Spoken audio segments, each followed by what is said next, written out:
ఓం నమో భగవతే శ్రీరమణాయ. ఓం శ్రీ దక్షిణామూర్తయే నమ. ఓం శ్రీ గురుభ్యో నమ. ఈరోజు స్టేటస్: అసలు ఉన్నది భూమా ఒక్కటే, అదే ఆత్మ, అవధులు లేనిది. దాని నుంచి పరిమితమైన చేతస్సు అంటే అభాసకాంతి వెడలి ఉపాధిని ఆశ్రయిస్తుంది. ఈ వ్యక్తి చైతన్యము మూలము వెతుకు అని భగవాన్ అంటున్నారు. నేను ఎవరు అని చూసినప్పుడు ఆ నేను లేదు, ఆ వ్యక్తిత్వము లేదు. పరిమితమైన జీభావన కలిగినటువంటి ఈ మాయా నేను ఉనికి ఒక పెద్ద ప్రశ్నగా మారింది. ఎన్ని శాస్త్రాలు చదివినా, ఎన్ని బోధనలు విన్నా కూడా ఇవన్నీ ఎవరి కోసము? లేనటువంటి ఈ మాయా నేనుకి. ఆత్మ అంటే తెలియకపోవచ్చు. కారణం, ఈ మాయా నేను దేహాలను మార్చుకుంటూ కర్తృత్వంతో నేను కర్తని, నాది నాది అనుకుంటూ ఈ ద్వైతంలో, ఈ మాయలో అది ఇష్టారాజ్యంగా ఏలుతూ ఉంటుంది. ఆలోచన వచ్చిన వెంటనే ఇంద్రియాల వెంట పరిగెడుతూ ఉంటుంది. ఈ 24 గంటల్లోనే 3 దేహాలను మార్చుకుంటూ ఆ లోకాలను సందర్శిస్తూ ఉంటుంది. ఈ మాయా నేను, ఈ కర్తృత్వం కలిసిన జీవుడు ఈ మాయలోకి పిడికెడి ప్రారంధంతో వాడు వస్తున్నాడు.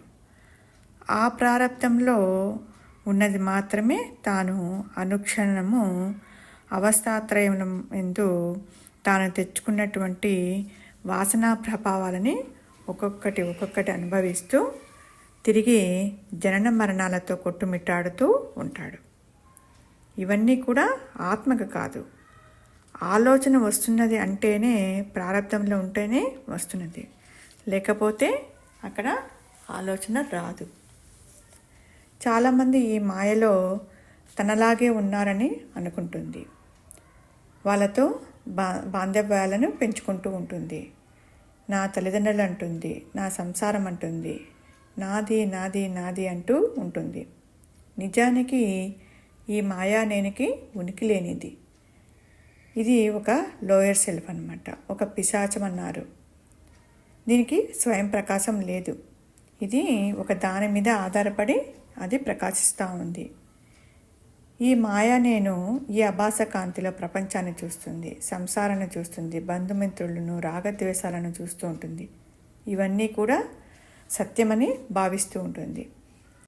నేను మాత్రమే సత్యము, నేను అది ఇది అనుకునే ఈ మాయా నేను పూర్తిగా అసత్యము, అవాస్తవం కూడా. ఉనికి లేనిదే ఇంతటి పనులు చేస్తున్నట్టుగా అనిపిస్తుంది. తానే కర్తనని అనుకుంటుంది.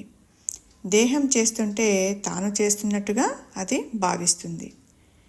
ఇటువంటి స్థితి కారణం దేనికంటే అక్కడ మూలం తెలియకపోవటం వల్ల. మూలం ఎప్పటికీ ఈ వ్యక్తిత్వానికి, ఈ అహంకారానికి, దీనికి తెలియదన్నమాట. కారణం అక్కడ 2 నేనులు లేవు, ఒకటే నేను. అంటే అహం స్ఫురణ, కర్తృత్వం కలిసినప్పుడు జీవభావన ఏర్పడుతుంది, వ్యక్తిత్వము తలెత్తుతుంది. ఎప్పుడైతే వ్యక్తిత్వము తల ఎత్తనప్పుడు అహం స్ఫురణే తనకు తానుగా ఉంటుంది. వ్యక్తిత్వం లేనిది ఉన్నట్టుగా భావించడం వల్ల వచ్చింది ఇక్కడ ఈ కష్టమంతా. అహంకారం దేనితోనూ కలవదు, ఇక ఆత్మ అంటూ దేనితోనూ కలవదు. అహంకారంతో అంటే అక్కడ అహంకారంలో 90%, 99% అక్కడ ఆత్మ లక్షణాలు ఉంటాయని మన గురువుగారు చెప్తూ ఉంటారు. కానీ అక్కడ వాసన చేత, అంటే బంధం చేత, కోరికల చేత, ఒక అవిచారం వల్ల చేత కూడా ఈ అహంకారం అది సత్యం అని అనుకుంటుంది. అనుకోవటం వల్ల అక్కడ కొత్త వాసనలను కూడబెట్టుకుంటూ, దేహాలను మార్చుకుంటూ జనన మరణాలతో అనుభవిస్తూ ఉంటుంది. ఉన్నది ఎరుక మాత్రమే, లేనిది సృష్టి మాత్రమే. ఈ ద్వైతం కాక ఇంకా ఏముంటుంది? ఇది సత్యంగానే ఉన్నదే, నేను అనుభవిస్తూ ఉన్నానే, ఇది లేదంటే ఎలాగా అని జ్ఞానేంద్రియాలతో వీటినన్నిటినీ అనుభవిస్తున్నాను కదా అని అది అనుకుంటుంది. దానికి ఆదిశంకరులు ఏమని చెప్పారంటే, ఈ జగత్తు సత్యమైతే నీ దేహమే సత్యమైతే నీ దేహము జగత్తుతో నువ్వు నిద్రపో. అలా నిద్రపోవడం లేదు కదా, ఇవన్నీ నీ యొక్క ఆలోచనలు. అంటే నీతో కలిపి నీవు చూస్తున్నటువంటి ఈ చరాచర ప్రపంచము, జనన మరణాలు ఇవన్నీ కూడా అసత్యమని గుర్తించు. అసలు నీవు నిజానికి నిరవధివి, పూర్ణుడవు, జ్ఞానస్వరూపుడవు. తర్వాత నిన్ను పరిమితం చేసుకుని అక్కడ మనసు అయిపోయినావు. అసలు ఉన్నది భూమాస్థితి ఒక్కటే, అదే ఆత్మ, అది అవధులు లేనిది. దాని నుంచి పరిమితమైన చేతస్సు అంటే అపాసకాంతి వెళ్ళి అక్కడ శరీరాన్ని ఆశ్రయిస్తూ ఉంది. ఈ వ్యక్తి చైతన్యం యొక్క మూలము వెతుకు అని ఇక్కడ భగవాన్ అంటున్నారు. ఓం శ్రీ గురుభ్యో నమః. ఉంటారు. ఓకే ఓకే, నమస్కారం.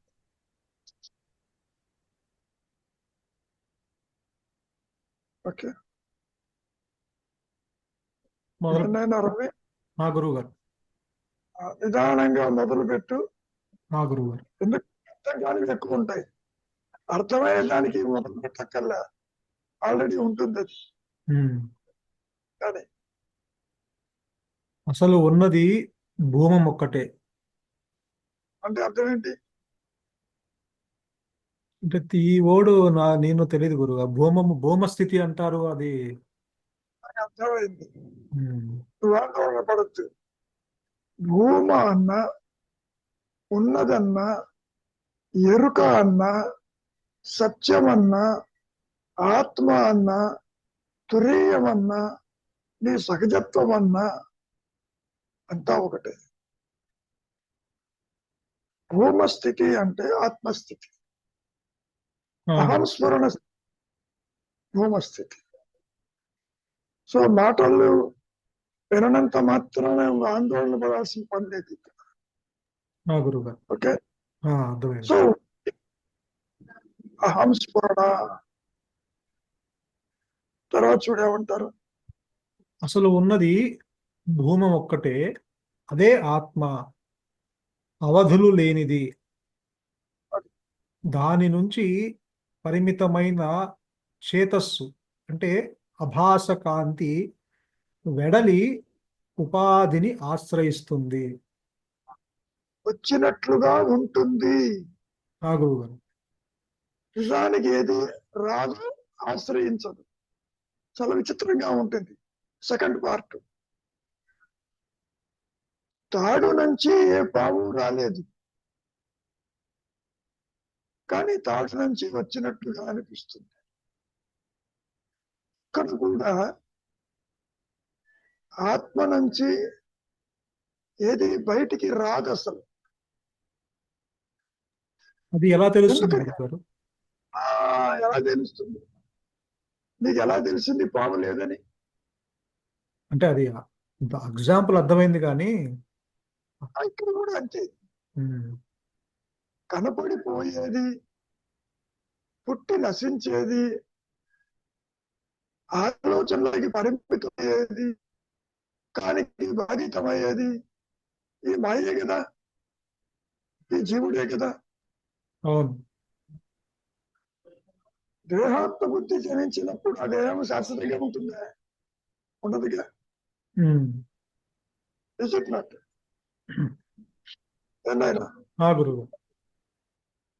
సో ఎలా తెలుస్తుంది అంటున్నావు? నేననేది ఆత్మ నుంచి అభాస కాంతి రాలేదు అని మీరు చెప్తున్నారు కదా, అది ఎలా తెలుస్తుంది అని, ఎలా మీరు ఆధారం చేసుకొని చెప్తున్నారు? ఎవరికి తెలియాలి? చెప్పు, ఎవరికి తెలియాలి? ఈ జీవుడికి తెలియదుగా, అక్కడ ఉన్న జీవుడు అక్కడ ఉన్నాడుగా. అభాస కాంతిగా రాముకు తెలుస్తుంది, తాడొకటి ఉన్నట్టు తెలియదుగా. కాబట్టి ఎవరికి తెలియాలి? ఆత్మజ్ఞానము ఆత్మకేముంటుంది, జీవుడు కూడా. నీవు అదేనని చెప్పటం, నీవు ఆత్మవేను ఎట్టి పరిస్థితుల్లో కూడా జీవుడికి కాజాలం గురుగారు. ముక్కలై జీవుడు జగత్తు ఈశ్వరుడు కాలేదు. కానీ ఇవన్నీ భావం, దేవ ఆలోచన, జగత్ ఆలోచన, ఈశ్వరుడు ఆలోచన. Is it not? ఇక్కడ లేనిది ఉన్నట్టుగా కనపడుతుంది నీకు. అంటే ఇవన్నీ కూడా మానసిక ధోరణు లేరు అని అర్థం చేసుకోవాలి. గురుగారు. Is it not? అలానా నీవు దేహాత్మ బుద్ధితో చూస్తున్నావు, దీని ఉనికి ఒకటి ఉన్నదని. ఉనికి లేని దానికి ఏ విధంగా కన్ఫరెన్స్ చేస్తావు నువ్వు? ఆది నుంచి అహంకారము తృణీకరించబడిందన్నారు.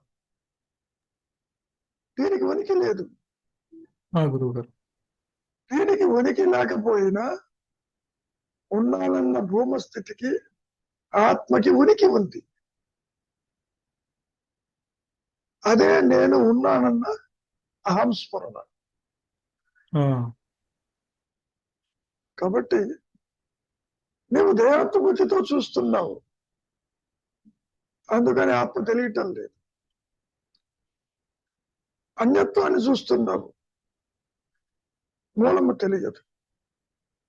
దేని మీద ఆధారపడి ఇది ప్రకాశిస్తుందో తెలియదు.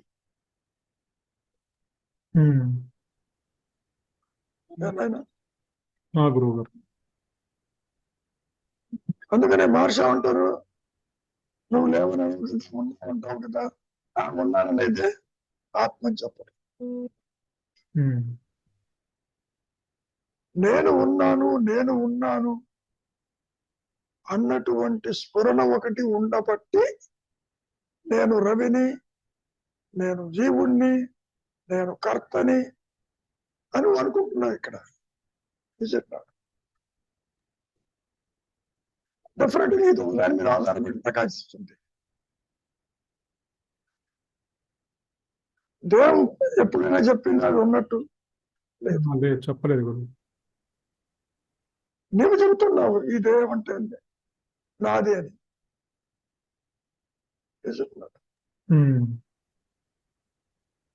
నిద్రపోతున్నప్పుడు ఏమైంది? ఈ సృష్టి ఏమైంది? నీ దేహం ఏమైంది? నీ మనస్సు ఏమైంది? చూచే మాయా అనేది ఏమైంది? పూరి ఉండాలిగా. అంటే అది కూడా ఒక స్థితిలో మార్పు చెందింది. జాగృత అవస్థ నుంచి గాఢ నిద్రకి వెళ్ళింది కదా. అది అంటే మాయలో ఒక మార్పు. అది ఆయన వెళ్ళినప్పటికీ మూలం వదిలిపోవటం లేదుగా. గురువు. నిద్రలో ఉన్నావు, కలలో ఉన్నావు, జగత్తులో ఉన్నావు, ఉన్నానంటున్నావుగా.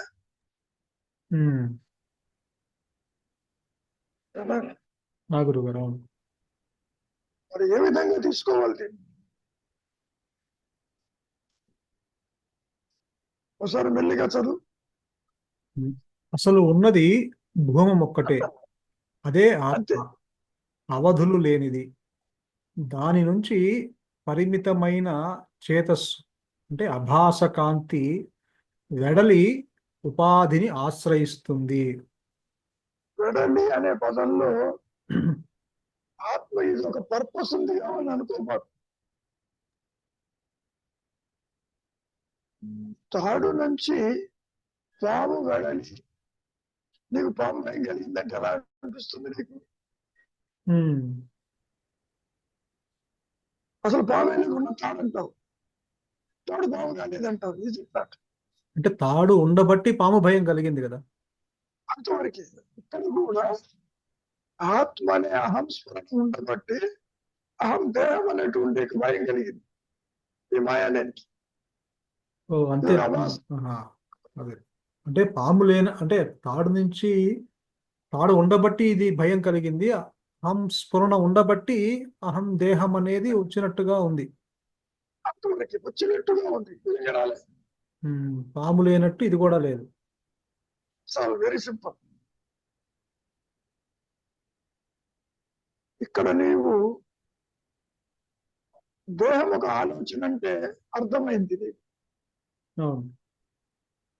ఎందుకని కలగంటున్నప్పుడు దేహం కనపడలే, నీ లోకంలో నువ్వు ఉన్నావు. నిద్రపోయేటప్పుడు దేహము సంసారము జగతిడిపోయిందో తెలియదు. ఉండిపోయింది ఆశ లేదా అని కూడా అడిగాడుగా మహర్షిని. లేదు బొమ్మన్నాడు. దీని సారాంశం ఏమిటి? ఆలోచించినప్పుడు అది కనపడుతుంది, ఆలోచన లేకపోతే అదృశ్యమైపోతుంది. అది కూడా నీలో ఉన్నది బయట కనపడుతుంది. మరి విచిత్రంగా లేదు ఇది. ఇప్పుడు ఆలోచించినప్పుడు మళ్ళీ అదే ఆలోచిస్తుంది, ఆలోచన లేనప్పుడు మళ్ళీ అదే ఆలోచన లేకుండా ఉంటుంది కదా గురువు గారు. మరి ఆలోచన లేనప్పుడు ఆత్మగా అభాస కాంతే ఆలోచన లేనప్పుడు పూర్ణకాంతి లాగా, పూర్ణకాంతి అక్కడ ఉంటుంది, అభాస కాంతి లేకపోతే. అభాస కాంతి అంటే ఒక మాయా నేను అనుకో, లోయర్ అవును. సెల్ఫ్. అవును. ఇప్పుడు ముచ్చపు చెప్పు మీద వెండిగా కనపడింది, ముచ్చపు చెప్పు వెండి అయిందా కాలేదుగా. అవును. వెండి అన్న భ్రమ కలిగిందా లేదా దాని ఆధారంగా. ఇక్కడ కూడా చూచే నేను మూలంగా ఉంటే ఏ గొడవ లేదు. దేహాన్ని ఆశ్రయించింది. ఎలా ఆశ్రయించింది? ఆలోచన రూపేణ, వాసన రూపేణ.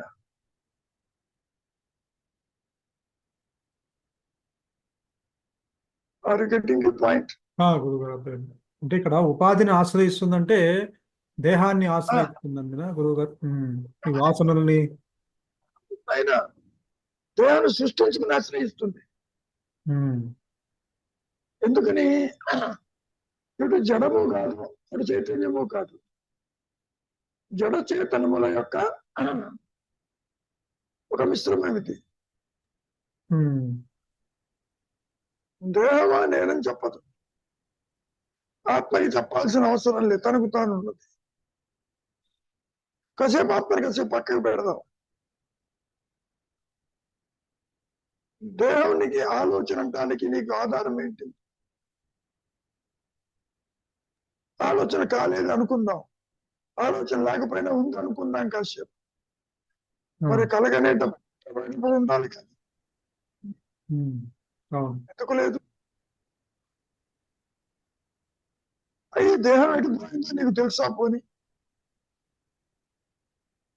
తెలియదుగా. తెలియదు. కాబట్టి ఎప్పుడైతే అభాస కాంతిలో దేహాన్ని ఆశ్రయించినప్పుడు ఆ లోకాలు కనపడతాయి.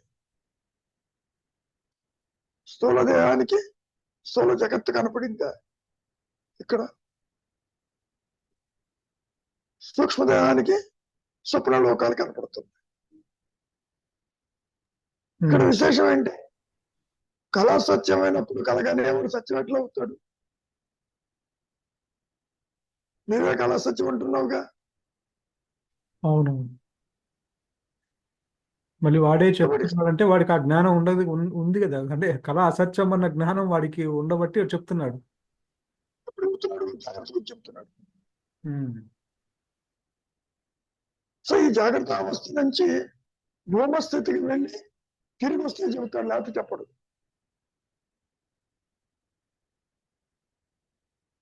అంటే నీ రియాలిటీ అనుగ్రహము చేత అది రివీల్ చేసుకున్న స్థితిలో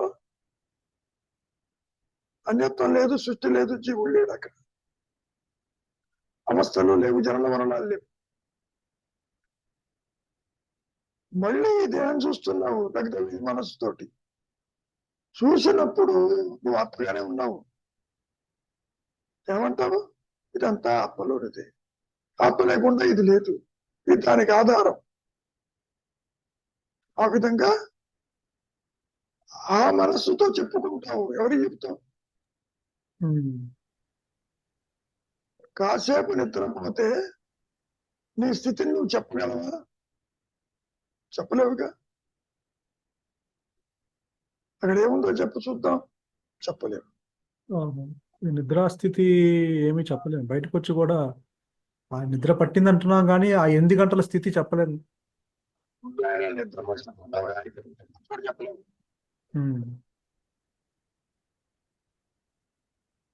కానీ మేల్కొన్న తర్వాత నిద్రపోయానని చెబుతున్నావు. 2 గంటలు పోయానని చెప్పి గడియారం చూసి చెప్తావు. అవునవును. నిద్ర పట్టకపోతే పైగా మరి కళ ఎందుకు చెప్తున్నాను గురుగారు? కళ చెప్తున్నాను, నిద్ర చెప్పలేకపోతున్నాను. కళ అంటే అక్కడ కళ ఎవరు కంటున్నారు? మనస్సు అనే సూక్ష్మదేహం కంటుంది. అహంకారంతో స్థూల సూక్ష్మ కారణ దేహాలు ఈ అహంకారం మార్చుకుంటూ ఉంటుంది, ఉపాధిని మారుస్తుంది. సో ఉపాధి భేదము చేత కళ వస్తుంది నీకు, లేకపోతే కళ రాదు. చాలా మంది కళ లేకుండానే జాగ్రత్త నుంచి డీప్ స్లీప్కి వెళ్ళిపోతారు. అవును. కళాల్సిన అవసరం లేదు. లేదు, కానీ కళ చెప్తున్నాం కదా, బయటకు వచ్చి ఇది కళ ఎక్స్పీరియన్స్ అనుభవం అక్కడ చెప్పే. అందుకని కళగనేది మనస్సు కాబట్టి. మరి ఇక్కడ కూడా నిద్రలో కూడా నిద్ర కంటుంది కదా, అదే మనస్సు. నిద్ర కనటం కాదు, వృత్తి రాహిత్యం అవుతుంది, ఆత్మగా ఉంటుంది. అక్కడది భూమస్థితి అక్కడ ఉంటుంది, నీకు తెలియదు. ఎందుకు తెలియదు? ఆనందమయ కోశంతో ఉంటుంది, వాసనతో ఉంటుంది, వృత్తి రాహిత్యంగా ఉంటుంది. అంటే ఏమి రిజిస్టర్ అవుదా గురువు? ఏం స్టోర్ చేసుకోదా అక్కడ? ఏమి మేము గుర్తించలేని స్థితిలో ఉంటాము. అటు ఆత్మని గుర్తించలేము, అహంకారం చేష్టల్ని గుర్తించలేము. ఉన్నది భూమస్థితి నిద్రలో కూడా, అందులో సందేహం లేదు. అయితే ఆ భూమస్థితిని గుర్తించలేని పొజిషన్ లో ఉంటుంది. అంతేగా. అది ఎప్పుడు గుర్తిస్తావు? జాగ్రత్త అవస్థనే గుర్తించాలి. అనుకునే చేత ప్రకాశిస్తేనే, లేకపోతే ఇక్కడ కూడా గుర్తించలేము. ఇక్కడ కూడా గుర్తించలేము. ఎందుకనే ఉపాధితోటి, వాసనలు, ఇంద్రియాలతోటి, పంచేంద్రియాలతో ఈ జగత్తుని, కోరికలని, బంధాలతో ఈ సుడులలో పడి ఉంటావు. అందుకని ఇంద్రియాల జోలికి పోకుండా, ఆలోచన తల ఎత్తకుండా ఈ జాగ్రత్త అవస్థలో ఉపాధి ఉంటుంది. ఉపాధికి సంబంధించిన ఆలోచన ఉండకూడదు. అదే మౌనము. ఇప్పుడు దేహం ఒక ఆలోచన కదా, దేహాత్మబుద్ధి జనిస్తుంది, ఇతర ఆలోచన ఉండకూడదు. ఇంకో విధంగా కూడా చెప్పారు మహర్షి. నిద్ర నుంచి బయటకు వస్తున్నప్పుడు ఆ ఎరుకే ఉంటుంది అక్కడ. బిఫోర్ ది ఉపాధి యు ఆక్యుపై. ఉపాధిని చేరే లోపల ప్యూర్ కాన్షియస్నెస్ ఉంటుంది. దాన్నే సామాన్య చైతన్యం అంటాడు. ఒక అవస్థ నుంచి, నిద్రావస్థ నుంచి జాగ్రత్తగా వస్తూ ఉంటే మరి దారిలో ఉండేది ఏంటి? కాన్షియస్నెస్గా. దాన్ని హోల్డ్ చేయమంటాడు. అంటే అర్థం ఏంటి? ఉపాధి దగ్గరికి వెళ్ళొద్దు నువ్వు. ఉపాధిని ఆక్యుపై చేసావా, ఈ స్థూల దేహానికి జగత్తు కనబడుతుంది, ఇంద్రియాలు, పంచేంద్రియాలతో. ఎప్పుడైతే ఇది కనెక్ట్ అయిందో ఈ ఇంద్రియాలు చైతన్యవంతం అవుతాయి. సో దే క్రియేట్ దిస్ జగత్. అందుకే సింపుల్ గా చెప్పాడు మహర్షి, స్థూల దేహానికి స్థూల జగత్తు, సూక్ష్మదేహానికి స్వప్న జగత్తు. ఈ మాయా నేను చూస్తుంది అంతవరకు. ఏదైనా గురువు అంటే స్వప్నంలో అది కళని ఆ, తెలుసుకుంటుంది అంటే అక్కడ అహంకారం తెలుసుకునేవాడు ఉన్నాడు కదా, అందుకే తెలుసుకుంటుంది. అది కాదు, మనస్సు కూడా ఒక సూక్ష్మదేహం. ఆ, స్థూలదేహంతో ఇంద్రియాలతోటి ప్రపంచంలో ఉన్న వాసనలు వెంబడి పరిగెడుతున్నట్టు మనస్సులో ఉన్న కోరికలతోటి స్వప్నంలో పరిగెడతాం. అక్కడ స్థూల దేహంతో డిటాచ్ అయి ఉంటాడా? ఉమ్. స్థూలదేహం అక్కడ ఉంటుంది. గురువు. ఎందుకని? జాగ్రత్త అవస్థ విషయాలు అక్కడ గుర్తుండవు,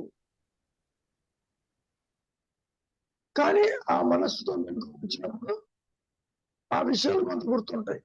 కళ్ళలో ఏం కనపడిందో. ఉమ్. ఎందుకని? ఇది బాడీ మైండ్ కాంప్లెక్స్ తో ఉంటుంది. ఇక్కడ కళకి వెళ్ళేసరికి స్థూలదేహంతో డిటాచ్ అయిపోతుంది, ఉపాధి ఉండదు. ఓకే. అందుకని జగత్తు విషయాలు తెలియవు దానికి. అంటే తనే సృష్టించుకుంటుంది కదా. That's all. సృష్టించుకోవడం అంటే ఆ వాసనలు, కోరికలు అట్లా ఆ రీల్ పరిగెడుతూ ఉంటుంది, నువ్వు చూస్తూ ఉంటావు.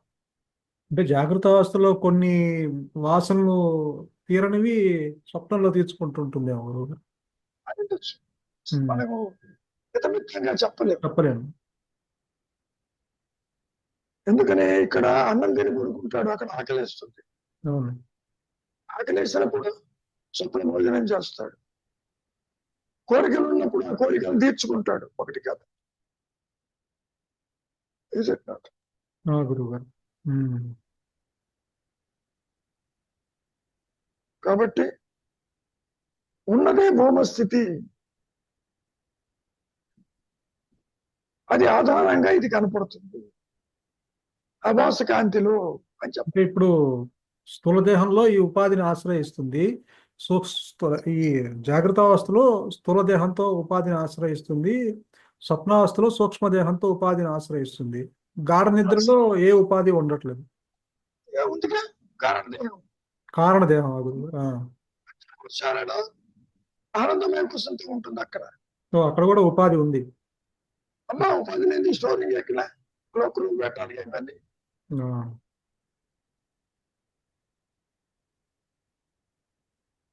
ఏదో దేహం ఉంటే కదా అక్కడ పెట్టేది. అంటే మూడు దానికి ఒక వస్తువుల్లోనూ ఉపాధితో ఉంది ఇది. ఓకే. రకంగా చెప్పుకోవాలంటే దేహము వదిలి మృత్యు సమయంలో తిరిగి మళ్ళీ ఉపాధి వచ్చేంత వరకు యాస్ట్రల్ బాడీతో ఉండాలి. అది యుధకాలని ఎంతో ఉంటుంది. తిరిగి మళ్ళీ స్త్రీ పురుషులు కలిసినప్పుడు ఆ ధ్యానం తీసుకుంటుంది, దేహం ఆమగిస్తుందా ప్రోగ్రామ్ బట్టి. అంటే ఇప్పుడు గాఢ నిద్రలో ఉపాధి ఉన్నా అక్కడ దుఃఖం కలగట్లేదంటే కారణము సహజత్వానికి దగ్గరగా ఉందనే. అంతేకాదు, వృత్తి రహిత్యమై ఉంది. ఇప్పుడు కూడా నువ్వు సహజత్వానికి దగ్గరగా ఉన్నావు, ఉన్నావు, ఆలోచనలో ఉన్నావు, బంధంలో ఉన్నావు, కర్తృత్వంతో ఉన్నావు. మూడు అవస్థలకి ఆధారము భూమస్థితే. ఇప్పుడు కూడా అదే ఆత్మ అనే తెర మీద ఈ జాగ్రత్త స్వప్న సుషుప్తలు జారి పడిపోతూ ఉంటాయి. అంటే జాగ్రత్త అవస్థలో ఇది అహంకారము జనించాలి, ఉపాధులు ఉండాలి. ఇవి ఇవి నాశనం అవ్వదు. ఉపాధులు ఉండాలి, అదే టైంలో అహంకారం ఉండాలి. అప్పుడు అనుగ్రహం చేత అప్పుడు తెలియబడుతుంది. ఉపాధులు లేకుండా తెలియబడదు. అట్లా కుదరదు కదా. సపోజ్ ఈ మూడు లేవనుకో, ఉన్నదే భూమస్థితి అనుకో, అది నీదని ఎలా తెలుస్తుంది? అన్లెస్ యూ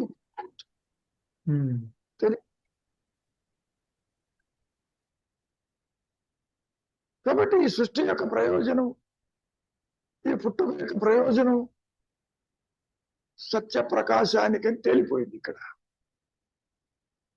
మానవుడిగా ఎందుకు జన్మించాలి? సత్యం తెలుసుకోవటానికని. అందుకని ఆ సృష్టికర్త ఈ విధంగా చేస్తాడు.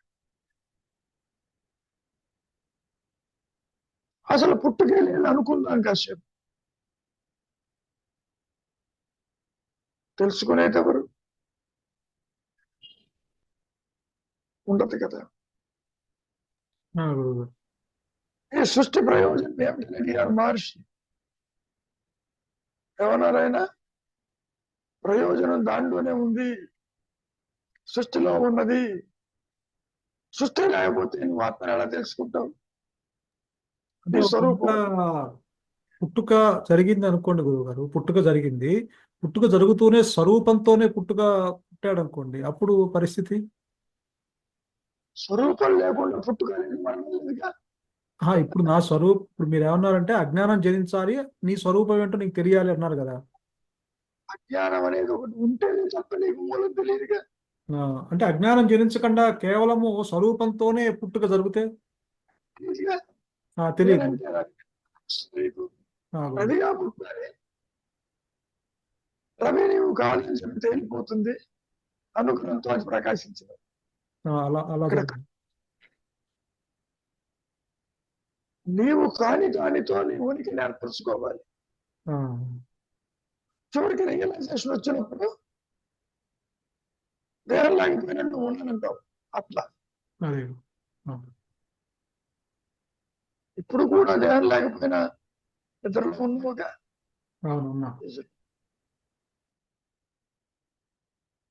ఏనాయనా ఇజ్ ఇట్ క్లియర్? అదులు చదువుతాను. అసలు ఉన్నది భూమం ఒక్కటే, అదే ఆత్మ, అవధులు లేనిది. దాని నుంచి పరిమితమైన చేతస్సు అంటే అభాస కాంతి వెడలి ఉపాధిని ఆశ్రయిస్తుంది. ఈ వ్యక్తి చైతన్య మూలం వెతుకు. ఇక్కడ ఆత్మ నుంచి వచ్చిందని ఒక అవగాహన చెప్పిన మాట. నీవే రియలైజ్ అయినప్పుడు దాని నుంచి ఏం రాదు తెలిసిపోతుంది. నువ్వు సత్పురుష భయ ప్రాంతిలో తాడు నుంచి ఏమీ రాదని తేలిపోయిందా లేదా? అవును, అట్లా ఉంటుంది ఇక్కడ కూడా. అసలు పాలే లేదంటావు,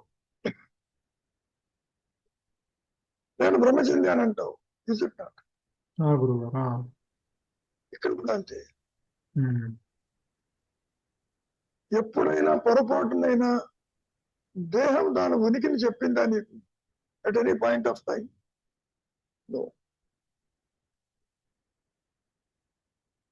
పోనీ జగత్తు చెప్పిందే, సంసారం చెప్పిందే? నీవెంతసేపటికి భావన అంటే వెళ్తున్నావు, ఆలోచనలు కంటే వెళ్తున్నావు. అందుకే పుట్టుక ఆలోచన, మరణం ఆలోచన, బంధం ఆలోచన, మోక్షం ఆలోచన, దైవం ఆలోచన, కాలం ఆలోచన, కథం ఆలోచన, భవిష్యత్ ఆలోచన, ఇట్లా ఆలోచనలు సుడిగుండంగా ఉన్నాం. అందుకే మౌనం.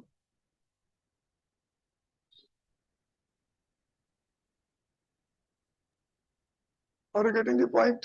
గురుగారు, ఈ ఆలోచన కూడా అంటే ఏదో ఒకటి ప్రేరేపిస్తుంది కదా గురుగారు, అంటే ఏదో విషయము చెప్తూ ఉపాధి ఉండాలి. ఇతరులు నీకు ఆలోచన ఎందుకు రాలేదు? ఇప్పుడు రాయిత్యమైంది, సూక్ష్మదేహంతో డీలింక్ అయినావు, అందుకని ఆలోచన లేదు నీకు. అంతవరకు దేనికి? జాగ్రత్త అవస్థ నుంచి నిద్రమవుతున్నావు. ఆలోచనలతో నిద్రపోకుండా దేహాత్మకు వదిలిపెట్టడిపోతున్నావు. మైండ్ ని థాట్స్ చేసావు. Is it not?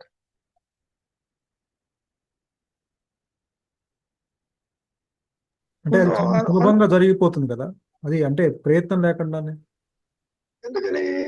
నీ సైకత్వం కాబట్టి. ఉమ్. నువ్వు కొత్తగా రిసీవ్ చేయాలంటే ప్రయత్నం పడాలి. నీ సైజత్వం ఉంది అక్కడ, ఆలోచన లేకపోతే ఆత్మవి. అంటే ఈ జాగ్రత్త అవస్థలోనే ఆలోచనల్ని విస్మరించాలంటే కొంత కట్టడి చేయాలంటే కొంత ఇది అవస్థలు పడుతూ ఉంటాము. అలాంటిది నిద్రావస్థకి జారుకునేటప్పుడు చాలా సులభంగా జరిగిపోతుందని.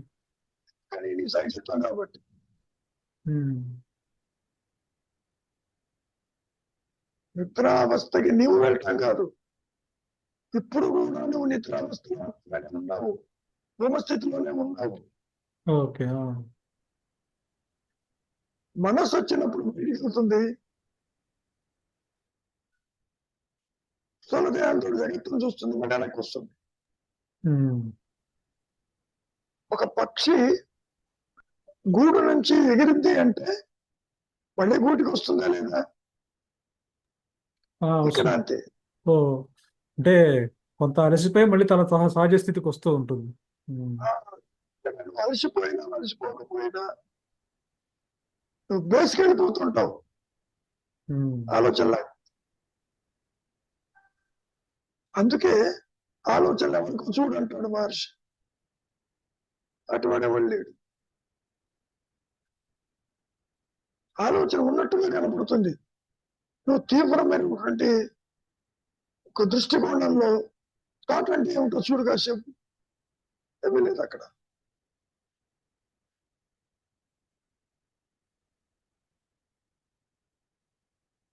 చూచే నేను థాట్ని ఐడెంటిఫై చేయకపోతే ఇన్స్టంటేనియస్ గా తను తాను చూస్తుంటది. అదే ఆత్మ, అదే భూమస్థితి. అంటే ఎందుకని గురువు గారు, ఇప్పుడు మీరు అన్నట్టు ఇందాక తీక్షణంగా ఒక ఆలోచన పరిశీలిస్తే అక్కడ మనకి ఇన్స్టెంట్ గా ఏమి కనిపించదు, అసలు ఏమి దొరకదు, ఎందుకని అంటారు? అన్యంగా ఉండదు, ఏం లేదు కాబట్టి. అంటే లేదు. ఆకాశంగా తాటితే తాటికి నీటి మీద రాతలాగా ఉంటుంది. అక్షరం రాశావు, రాసినప్పుడు ఉన్నట్టుగా ఉంటుంది, చేయిస్తే అక్షరం ఉంటుంది అక్కడ.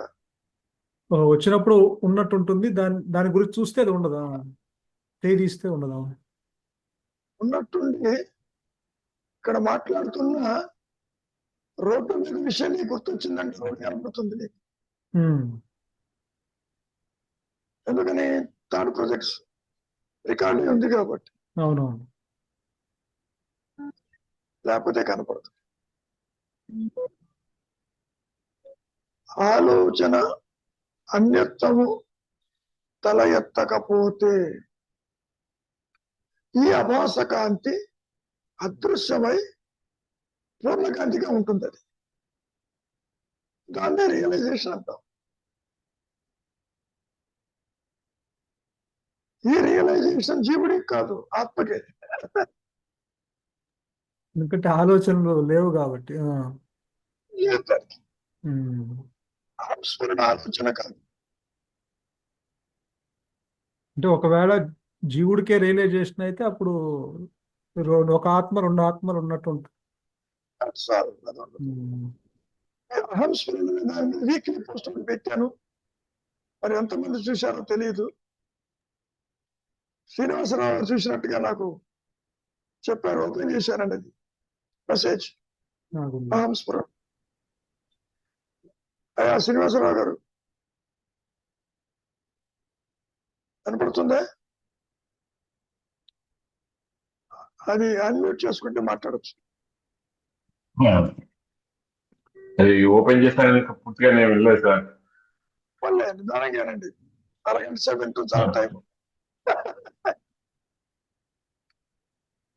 తొందరలో యూట్యూబ్ లోకి వస్తుంది మెల్లిగా.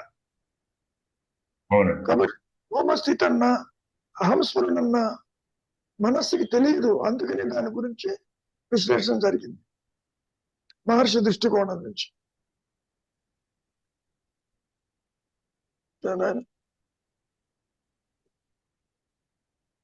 ఏమా సరోజ, ఏమన్నా ఉందా?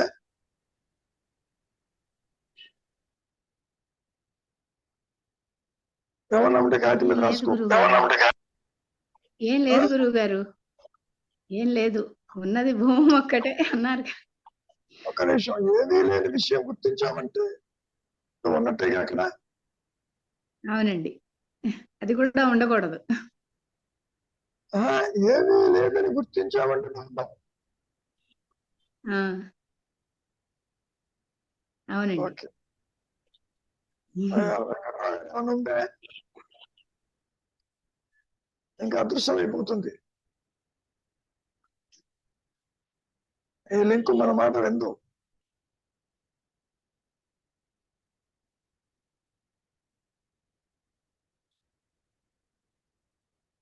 అయ్యా మూర్తి గారు, మీరు ఎప్పుడు అజ్ఞాతంలో ఉంటున్నారు, ఏమన్నా ఉందే? అంత వింటున్నానండి. వింటున్నారు సరే, ఏమన్నా ఉందే? ఇప్పుడు సరళ చెప్పినట్టు లేదండి ఏమీ లేదు, అంతా ఒకటే, ఉన్నదంతా ఒకటే అని అనుకోవడం కాదు, ఆ ఒకటి అనుకో అనుకోవటం కాదు. అనుకోవట్లేదు. ఉన్నది ఒకటే అని, ఉన్నది ఒకటే అంతే. ఉన్నది భూమస్థితే, ఆత్మే, ఎరుకే, కాన్షియస్నెస్. ఇప్పుడు ఆత్మే ఆత్మే ఏదో భగవంతుడు అని కూడా అనుకోవచ్చా? ఉత్తి ఆత్మే అనుకోవాలా? అహంకారం అనుకుంటే మళ్ళీ వచ్చినట్టు అనుకోము. ఆత్మ అని కూడా అనుకోవటం, ఉన్నది ఆత్మే, ఉన్నది భగవంతుడే కాదు నాయన. ఉన్నది నేను, అదే జీవుడు, అదే భగవంతుడు, అదే గురువు, అదే జగత్తు, అదే సర్వం అని మాయను అనుకోవచ్చు, కానీ ఉపయోగం లేదు. ఆత్మ అనగానే ఎక్కడదో కనపడని వస్తుంది, భగవంతుడు అనగానే ఏదో మనకి ఒక రకమైన ఆలోచన. భగవంతుడిని నేను సృష్టించుకున్నావు నువ్వు. God created man, man created God. Neither man not God are created. అట్లా ఈ రెండు ఆలోచనలే. నిజానికి ఆత్మని, భూమస్థితిని వదిలి దైవం లేడు, జీవుడు అంటే లేడు. లక్ష సంవత్సరాల నుంచి అలవాటు అయిపోయింది మన జీవుడికి భగవంతుడు అని అనటం అలవాటు అయిపోయింది. ఎందుకని అంటే రూపం లేని భగవంతుడు అనుకోవచ్చుగా, కనీసం ఆత్మని రూపం లేని భగవంతుడు అనుకోకూడదు.